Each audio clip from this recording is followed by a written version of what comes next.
Hi everyone, today I thought I'd share with you the best ever return I've had from a stock off the stock market, which was recently about a year ago when I sold out of this position, and it was about 2 years ago when I originally invested into this position. I'm going to talk about a few things that I decided why I invested in the stock, even though there was a lot of things, a lot of principles, a lot of core investing rules that I have when selecting the business that I actually broke to invest in this company. A long time, basically, a lot of the growth in this company outweighed a lot of the reasons why I would invest into a company. I kind of put them to one side because I looked at the potential of stock and thought this is one of those speculation stocks for me.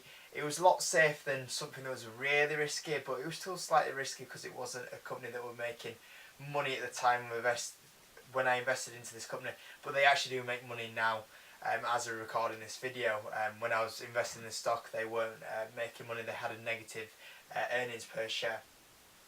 So I'll say the company which it was, and the company that I invested in that made the best money I've made in the stock market was a company called Square, which is a payment service. As you know, I'm invested into PayPal now, another payment service, and I'll talk why I invested into PayPal now and not Square. And obviously why I invested in, why I sold out. So Square, when I invested into Square, it had a lot of potential for growth. Square was pretty much growing at about 60%, 50%, 40% in that area every quarter. Over a year, I think it was about 60% it was growing. And when I invested in the time, it was going to be profitable in a year's time, so it wasn't too far away. Now, the growth and how it was achieving all this was what the main reason why I invested in. I thought even if a lot of things go wrong, it's still going to be growing massive. It was a growth stock. It still is a growth stock. And I originally invested into Square at $20 per share, and I sold my shares at $40 per share, which was a double 100% return, double money on that, which I was really happy about. Now Square's currently sitting at 72 per share, so it has gone up even more. It's nearly doubled again from 40. But the reason why I sold out of Square at the time is because it was starting to rely a bit on crypto, and I'm not a fan of crypto. I've said on this channel I don't believe in cryptocurrencies, and I think Bitcoin over the last couple of months has pretty much shown what is wrong with crypto right there. I called it out on this channel, don't invest in crypto. When Square got in that sort of area, I was like, I'm selling out of this. It also had been on a good run, and for the price it was going up to, and the revenue of Square was it's currently about 3 billion, and for the same revenue you can get PayPal for that's turning over 50 billion revenue. 15 billion revenue. So there's a big difference there. As well as PayPal, definitely the leading brand, which is one of my core principles, like investing, is to get that leading brand in that area. And even if it wasn't PayPal, I think Visa and MasterCard are good bets to be investing in as well before Square. But I still like Square. I just think it's had a lot of a good run. Slightly overvalued now for what you pay for it, but it's a good stock, good growth still. And if it was a big massive dip, I would consider getting into that stock again, but not at the moment, not at the price that it's at. But it's had a phenomenal year. I think it's up 124% so far this year, which is really good. But when I invested in Square, like I say, it was a growth because when I looked into it, it was negative PE because they weren't making money. The CEO, which was Jack Dorsey at the time, he's the CEO of Twitter as well.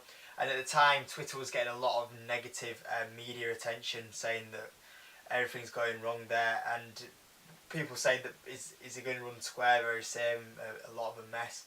He's done really well with Twitter recently. Twitter's had a great year. It actually had a 20% dip, which kind of took the the great year it's had away from it a little bit. But it started to turn itself around nicely as Twitter and Square as well. Square